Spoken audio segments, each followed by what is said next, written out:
India के दिल में तारों से भरे आसमान के नीचे दो लोग मिले। एक थे मिहिर, साइंस के झांता, जिनकी आंखों में ऊपर चमकते तारामंडल दिखाई देते थे।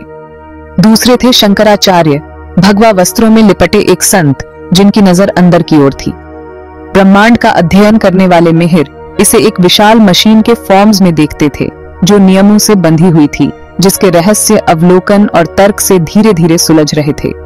प्राचीन ज्ञान में डूबे हुए शंकराचार्य ने एक गहरी वास्तविकता को, अंडरस्टैंडिंग चेतना के एक दिव्य नृत्य को, जहां ब्रह्मांड एक क्षणभंगुर प्रतिबिंब के अलावा और कुछ नहीं था। उनके रास्ते अलग अलग दिखने के बावजूद सत्य की खोज में एक साथ आ गए। एक ऐसी खोज जिसने एक बहस को जन्म दिया जो अस्तित्व के ताने बाने का पता लगाने के लिए उत्सुक थी। एक ने सितारों में जवाब खोजा, दूसरे ने स्वयं में। मिहिर ने शुरुआत की। उनकी आवाज शांति में गूंज रही थी। ब्रह्मांड एक असीम विस्तार है जो नियमों द्वारा शासित है, निरंतर गति में आकाशीय पिंडों की एक सिम्फनी। उन्होंने अंतरिक्ष में घूमती आकाश गंगाओं, सितारों के जन्म और मृत्यु के बारे में बताया। उनके शब्दों ने एक विशाल और प्राचीन ब्रह्मांड की तस्वीर पेश की। उन्होंने बिग बैंग के बारे में बताया, वह विलक्षणता जिसने ब्रह्मांड को जन्म दिया, समय के निरंतर मार्च और अंतरिक्ष के निरंतर विस्तार वाले क्षेत्रों के बारे में। शंकराचार्य सुनते रहे। उनके होठों पर एक कोमल मुस्कान थी। जब मिहिर रुके तो उन्होंने कहा, उनकी आवाज धीमी गड़गड़ाहट जैसी थी, वास्तव में ब्रह्मांड एक शानदार टेपेस्ट्री है, लेकिन क्या यह एक प्रतिबिंब भी नहीं है, कहीं अधिक भव्य चीज का प्रक्षेपण? उन्होंने ब्रह्म के बारे में बताया, परम वास्तविकता, ब्रह्मांडीय चेतना जो सभी चीजों में व्याप्त है। उन्होंने तर्क दिया कि ब्रह्मांड केवल पदार्थ और ऊर्जा नहीं था, बल्कि इस दिव्य सार की अभिव्यक्ति था। लेकिन कैसे? मिहिर ने पलटवार किया। भौतिक फॉर्म्स के बिना चेतना कैसे मौजूद हो सकती है? हमारे विचार, हमारा अस्तित्व, हमारे दिमाग की उपज है। अंधेरे में न्यूरॉन्स के जटिल नेटवर्क फायरिंग करते हैं। उन्होंने मानव शरीर को विकास के चमत्कार के फॉर्म्स में बताया, एक जटिल प्रणाली जिसे सहस्राब्दियों से प्राकृतिक चयन द्वारा सम्मानित किया गया है।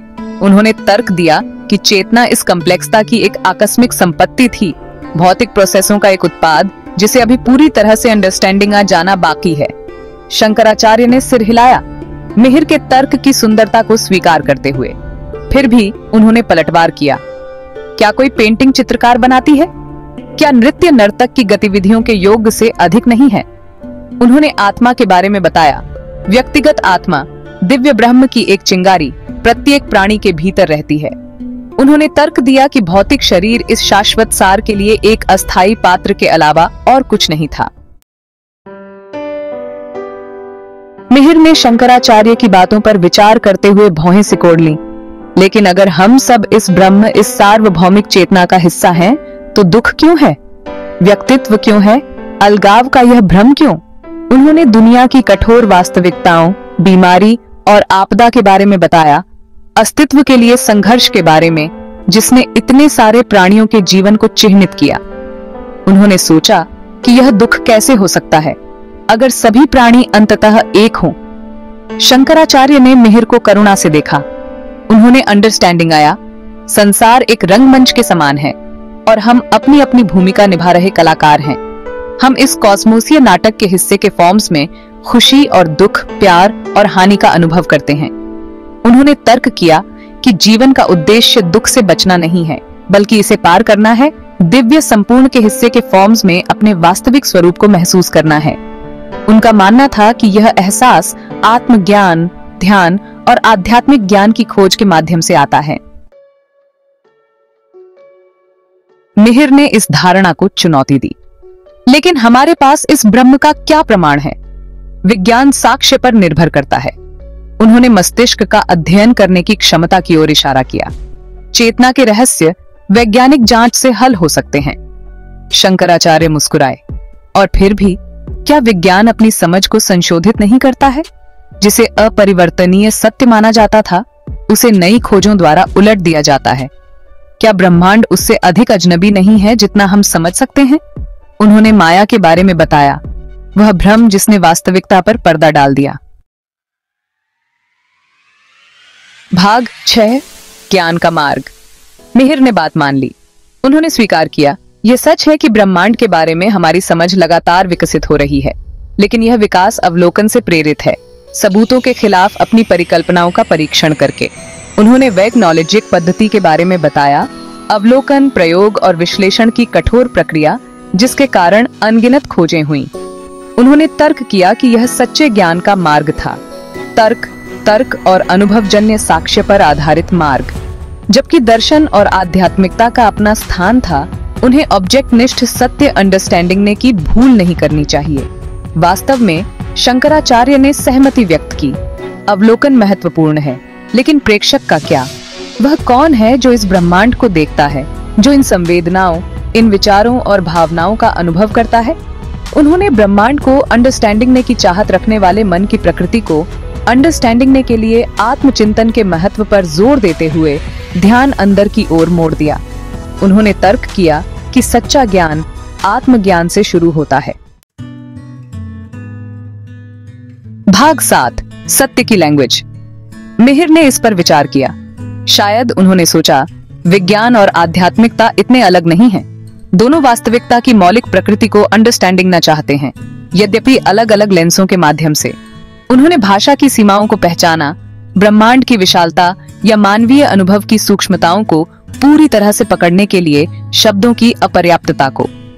शायद उन्होंने सोचा, विज्ञान और आध्यात्मिकता दोनों ही एक ही अकटनीय सत्य को व्यक्त करने का प्रयास कर रहे अलग अलग लैंग्वेजें थीं। शंकराचार्य ने सहमति में सिर हिलाया।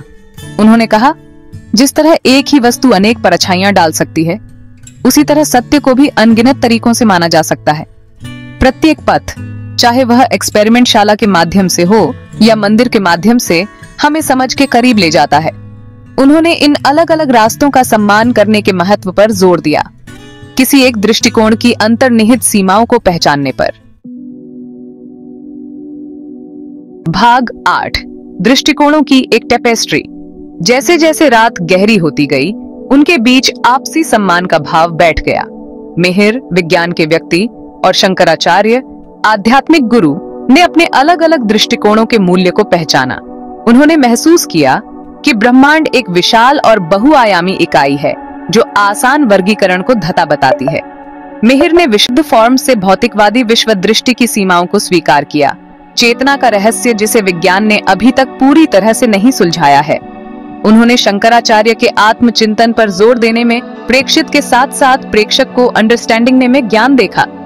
शंकराचार्य ने बदले में वैज्ञानिक पद्धति की रिगोरसता की सराहना की, ज्ञान की निरंतर खोज जो मिहिर के दृष्टिकोण की विशेषता थी। उन्होंने ब्रह्मांड के जटिल कामकाज में सुंदरता देखी जो विज्ञान ने प्रकट की, ब्रह्मांड को नियंत्रित करने वाले नियमों की भव्यता। भाग 9, अनंत खोज। जैसे ही भोर हुई, दुनिया को एक कोमल सुनहरी रोशनी में नहलाते हुए वे अलग हो गए। उनकी बहस किसी निश्चित निष्कर्ष पर नहीं पहुंची थी, लेकिन इसने उन दोनों में कुछ गहराई से जगा दिया था। उन्होंने एक दूसरे की आंखों से ब्रह्मांड की एक झलक देखी थी। मिहिर ने नए सिरे से उत्सुकता के साथ आकाश की ओर देखा। शंकराचार्य करुणा से भरी निगाहों से अपने मार्ग पर चलते रहे। वह जानता था कि ब्रह्मांड अपने रहस्य